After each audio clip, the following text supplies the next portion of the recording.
P.O.P podcast, let's go. The P.O.P podcast, let's go. The P.O.P podcast starts now. Hello, everybody, and welcome to another episode of the P.O.P podcast. I'm Jason Sirotin, your host, joined as always by my friend Scott Haley. Scott, how are you doing today? I'm doing good. I love it. We're all wearing black today. We're like the Johnny Cash Ortho podcast. I'm trying to look 10 pounds thinner. That's kind of what I was doing too. Today, we're very excited to have longtime friend and one of the first cool dudes I met in the orthodontic space. We met at one of my first conferences, Mr. David Fitterling, who is now with DentalMonitoring, but has had a big career. David, welcome to the show.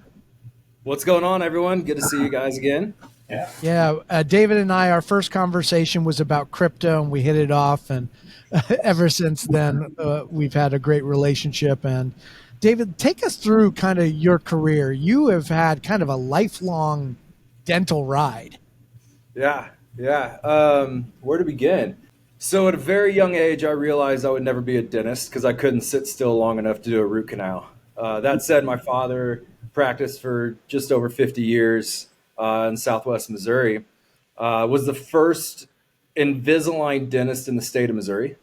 I started working in the clinic at a young age, started taking impressions, and then hiding in a hygiene room, huffing nitrous oxide at the age of like 12 by accident, kind of. That's a different story. But started working in the practice, doing a bunch of different things. Realized shortly I liked the business side of it versus the actual doing the work.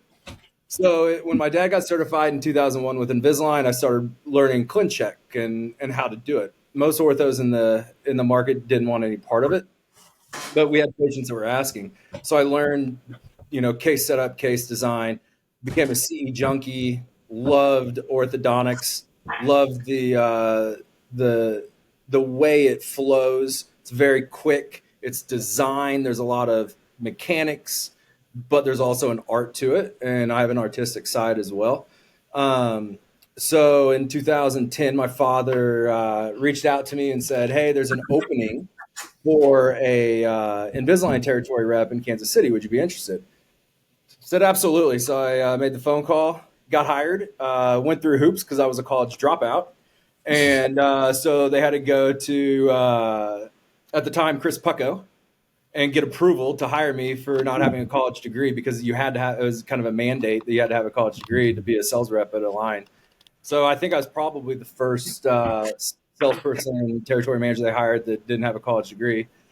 About 3 years in, I started working on some different technologies with the line, helping them build the iGo platform to help dentists do more orthodontics. I was the first Invisalign rep to carry an iTero out of the trunk of my car when the Element came out.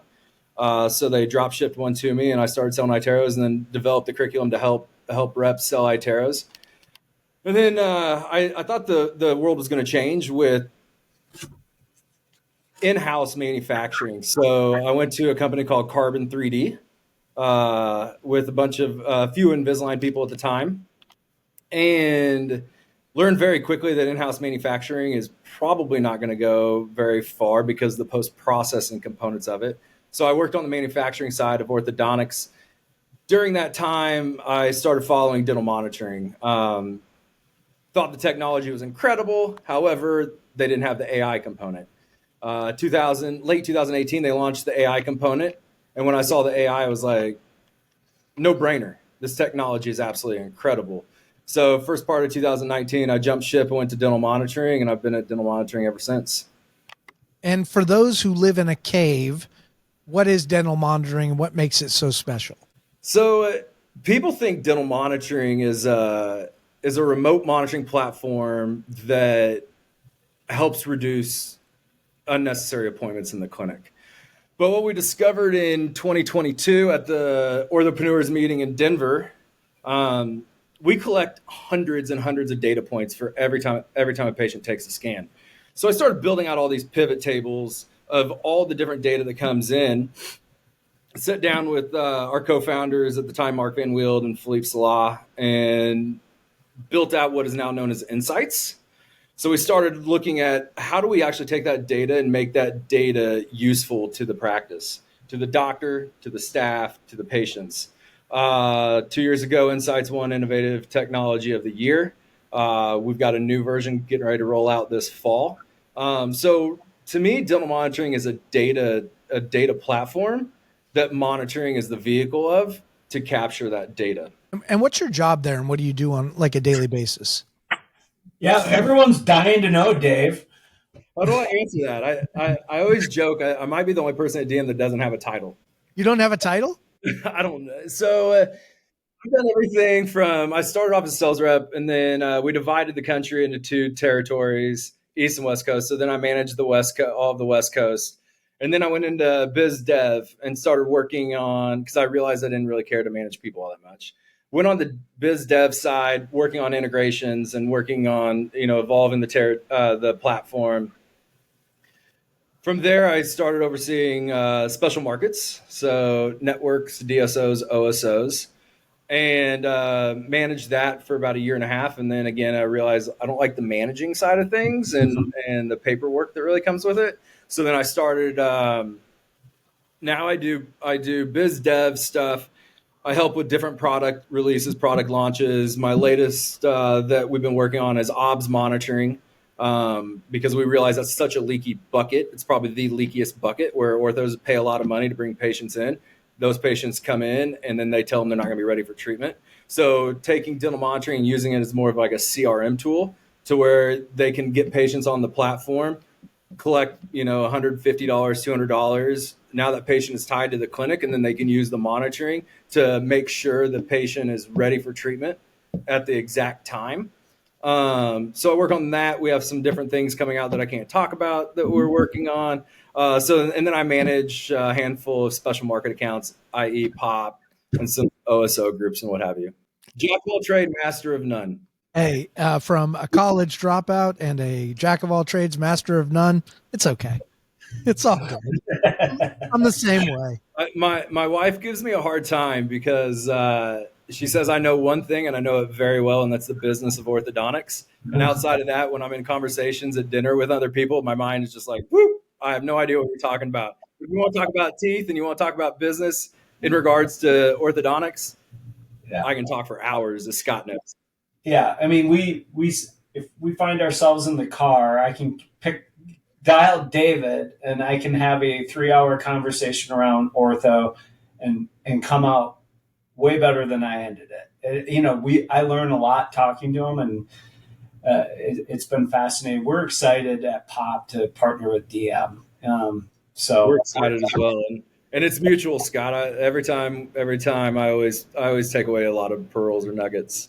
Yeah. So what does that partnership look like between DM and P.O.P? Can we talk through that? Yeah. So really, if you're a non-DM user, we've got pricing structure and tiers to help onboard and offset some of the initial costs. And then if you're an existing user, there's a lot of advantages to it as well, from discounts on hardware, free hardware, discounts on the monitoring component, and what have you.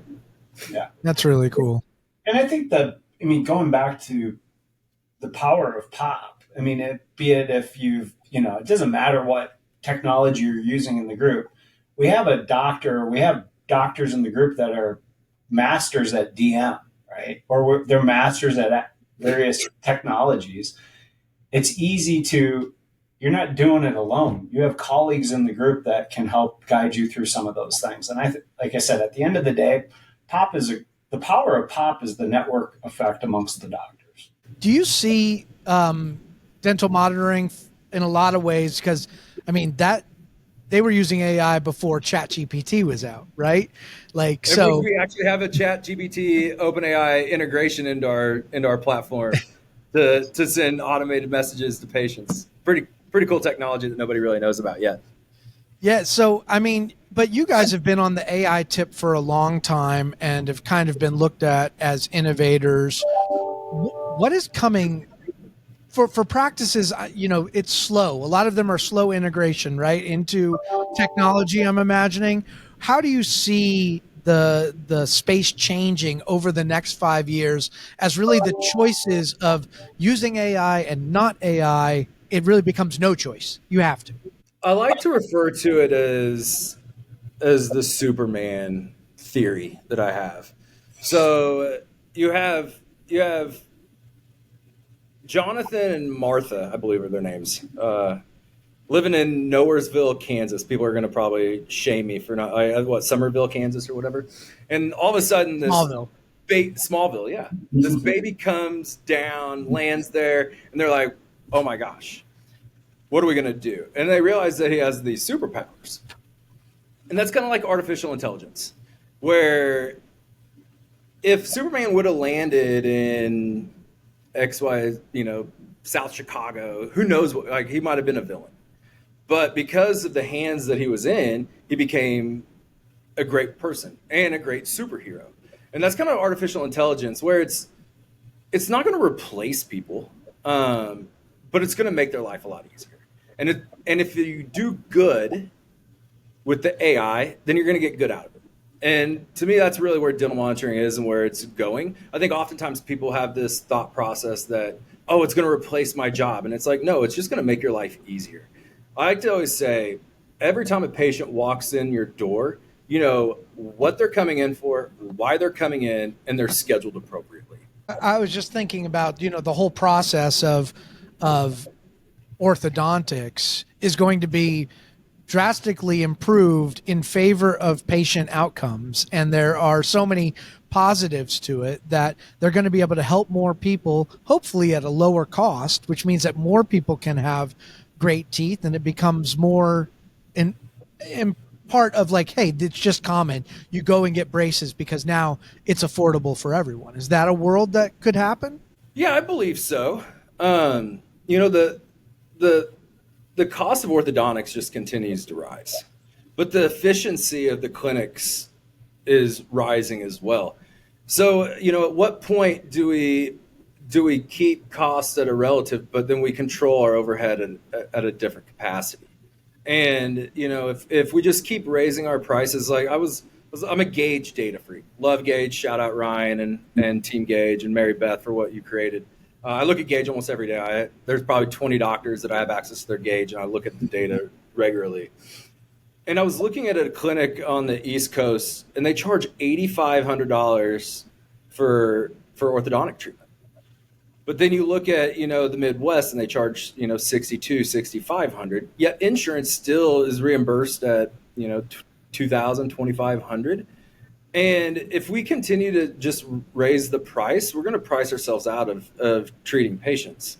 So to me, in orthodontics, there's three ways that you can make more money. You can either increase your starts, decrease your overhead, or increase your fees. So what I'd like to tell people all the time is, if all of those remain stagnant or the same, how do we continue to make our existing book of business more profitable? And to me, it's using technology. It's outsourcing. It's finding ways that we don't have to see the patient as often. The beauty of Invisalign was, with braces, you have an average of 18 appointments. With aligners, you have an average of 12. Don't ask me why, because with braces, you have a bond appointment, a debond appointment. Let's say 4 arch wire changes. Let's say 2 repos, 2 emergencies, you're at 10. What the heck's going on with the other 9? And with aligners, you have a bond appointment, a debond appointment. Let's say you do 2 refinements, you're at 4. Why do we have 8 additional appointments? And if we can reduce those in-office appointments, then we don't have to add staff as we continue to grow. And so, like I always say, if you're a practice and your goal is to grow 20% next year, let's say you're a $2 million clinic and you're like, I want to grow 20%. That's $400,000 or $400,000 in revenue that you're looking to grow. Let's say that is 60 case starts. If your revenue per full-time employee is $200,000, you're going to need 2 additional employees. Well, we know the average churn of a practice in the ortho industry is about 20%. So if you have 10 employees, you're going to lose 2, but if you grow 20%, you're going to need to hire 4. because you have to replace the two, but then you also have to find the two. So it's like, how can we continue just to grow our book of business without having to add additional employees? And hiring is tough. All the number one thing we hear is staff turnover, staff turnover, staff turnover. Yeah, I mean, it's fascinating. The conversations, I mean, both of us have been in the industry a long time, right? So you go back to, the early 2000s when I started, and a huge practice might be doing 400 starts, 300 starts with a ton of employees, right? And like now we can take a 400 start practice, and what can a 400 start practice do in a really small footprint with very few employees? It's kind of mind boggling if you think about it, right? Yeah. As we all are good friends with Mr. Judd Johns, his business partner, Dr. John Warford over there at ODO, when Warford sold his clinic, well, this is a great story actually, which John won't mind me sharing, but John was a DM user, and he was about 85% aligners, almost 90% aligners, and his wife was nagging about the price of dental monitoring. She's like, why are we spending $50,000 a year on this technology? Michael Holmes was our director of sales at the time, calls me up. I had just started. I've been with DM for 3 months because I need you to fly to North Dakota and meet with this orthodontist and explain to him and show the value. So as a data geek, I built out all these Excel sheets and went in and met with the team and pulled all the number out of their PMS systems. What we realized is their refinements were down 50, 70%. Their appointments, they were averaging like 4 appointments for their patients. Their staff was as small as John was working at the time. I believe it was 5 hours on Tuesday, 5 hours on Wednesday in clinic, 2 days a week, 10 hours a week. It made me rethink my life. 600 plus starts. Yeah. And David, here's the crazy part. This is the crazy part because I was his bracket rep before he did all that. They used to see 120 patients a day. Yeah, they got 40. Yeah, and they had kids sitting out in the corridor or out on the sidewalk waiting to get in. I mean, the lifestyle change that happened in that practice was staggering and unbelievable. Oh, like it makes me think of people say, oh, dental monitoring aligners, it makes sense. When I first saw the technology, my immediate reaction with the AI was braces, 100%. Yes, aligners, put it on the back burner, get them onto dental monitoring. But from a braces perspective, like you've got to use it with braces. Like what happened during COVID? Offices shut down. They're shut down for 2 weeks. Some are shut down for 2 months, 3 months, depending on where you lived.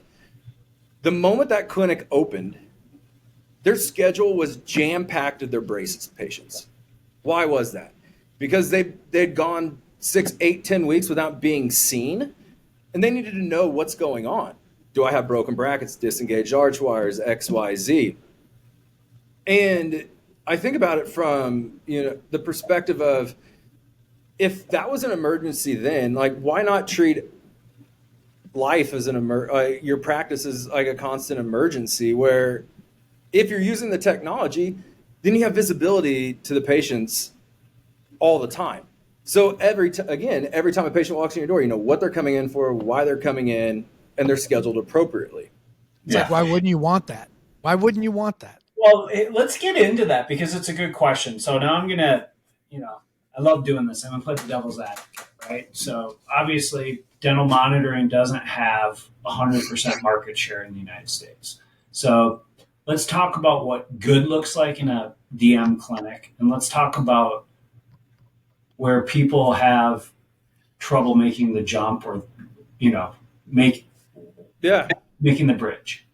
So when we were talking and I asked you what you want to talk about and you said, what does good look like? I started thinking about some of the different clinics that I've worked with. Dr. Blake Davis up in Pacific Northwest jumped all in with dental monitoring. and I don't know what, 4 or 5 years ago, and he told me the 3x5 rule. What that means is there's 3 5s that you need to continuously work on in your practice. 500 value per visit, and that's not 500 value per visit for braces or 500 value per visit for aligners. What he calculated out was, I want to take my total number of appointments and divide that by my gross production on an annual basis. And he hit the 500 value per mark. So that's retention, obs, every time a patient walks in the door, that's an appointment. So he divided that out. So he hit the 500 value mark. Stop right there. Just to educate all of us, what do you think the number is in North America based off? 243. I looked it up this morning on Gauge. In 2024, the average clinic did 3.475 million in revenue, and they completed 14,272 appointments. That's crazy. So he's trying to hit. Yeah, that's a great data point. Great KPI. And I think people look at the KPIs, and I've got some really good KPIs that most people probably don't think about, but that's one of my favorites. The second one was 500 revenue per full-time employee. He's in an office. I think he's got 2 locations. They're roughly 1,800 square feet. So he can't have 20 staff members. His break room has like 4 chairs in it. So his goal from opening his practice was, I need to be at 500 revenue per full-time employee. So that was the second 5. And the third 5 is, I want to grow 500,000 a year. And I don't know what I think he's 3.5 million in production or whatnot. He's like, I want to continuously grow 500,000 a year without having to make any other changes to staff and control the other 2 5s. It's just fascinating. So and what I hear too, the revenue per employee, a consultant, whatever, they're going to tell you what, 250, 300. Yeah, the goal is to get to 250. Okay, got it. So, guys, by the way, let me pause for a second. Blake, I believe, is also right around 60% braces, 40% aligners. So it's not like he's like a John Warford where he's 85% aligners, which is very easy to do. He's still at that 35-40% aligner share a chair. So he's with braces and aligners. With braces being the primary focus in his clinic. I feel like we should schedule one of these monthly with David, because that half hour went by so quickly. Before we head out, I did want to ask one question to give people an idea. If they're not using dental monitoring now, what is the process? What should they do today? How do they know if they're ready for it? It's a great question. We're actually down here in Austin for our summer sales meeting. And one of the things I was talking about was, we can go in and tell you all day long why you should use dental monitoring. But in reality, what I tell people is, let's just pull a appointment report from 2024. I mean, we're already halfway through 2025, so we can even pull it for the first half of 2025. And let's look and see what type of appointments we have. So we do this with Smile Doctors, as they're our largest customer, and I think DM's in 300 plus clinics of Smile Docs. Most of them are monitoring 100% of their practice.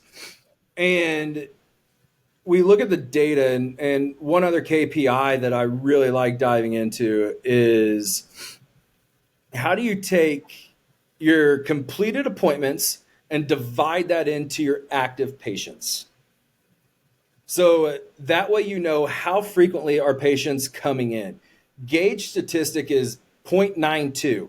So for an example, January last year, the average Gauge practice had 1,300 completed appointments. They had 1,315 active patients. Divide that in, you get 1.01, meaning you average 1 appointment per active patient for the month of January. As a whole for the year is 0.92. Let's look at your data to see where do you fall in that, because your goal for the practice should be 0.5, your goal for braces should be 0.35, and your goal for aligners should be 0.2. But Gauge statistics tell you that the average is 0.9. So let's look at the data and see what are we going to accomplish with this? From there, then we build the strategy and we say, okay, this is where you can plug dental monitoring in first. This is where you plug it in second and third. So then we can actually dial it in to get the quickest ROI possible. And it sounds like the ROI is unmistakable. So what I want you to do, if you're not already working with dental monitoring, go to their website right now, dentalmonitoring.com.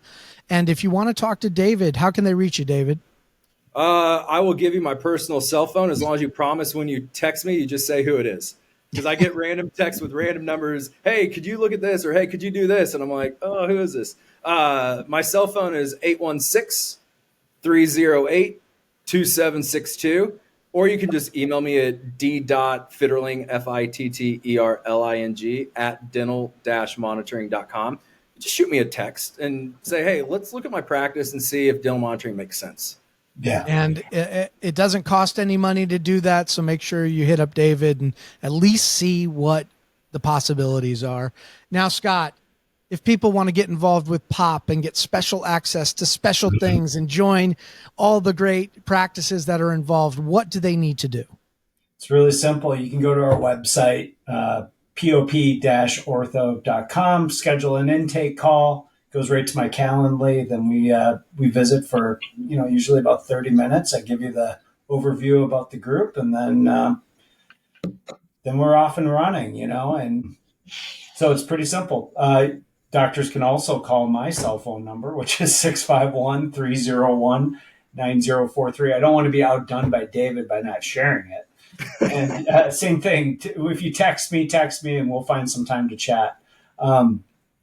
But I'll go on, not just the cool part about this group, just not to get a little plug here, is David's our point person for our P.O.P doctors with DM, right? So our point, we have a relationship with Gage as well. So, the power of this group is, I get why people call. You want to save a nickel on a box of gloves. And that stuff's great. But that's not the thing that's going to drive efficiencies clinically, business-wise, and drive up starts. It's the relationships in the industry and the relationships with the other doctors in this group. Super powerful. I think it's important for people to realize that you're joining because you want to surround yourself with like-minded individuals. And I used to have, I've had numerous mentors over the years, and they all tell me one thing in common: surround yourself with people that are better than you. And P.O.P has an incredible roster of orthos, some of the best of the best. So if you're wanting to learn more of the business, or learn more mechanics with, your brackets and wires, or you're wanting to learn HR stuff, there are people at P.O.P that have been through it, that have done it. Or if you're one of those doctors that can bring that value to help some of the newer doctors that are part of P.O.P, then join to give back to the community. Absolutely.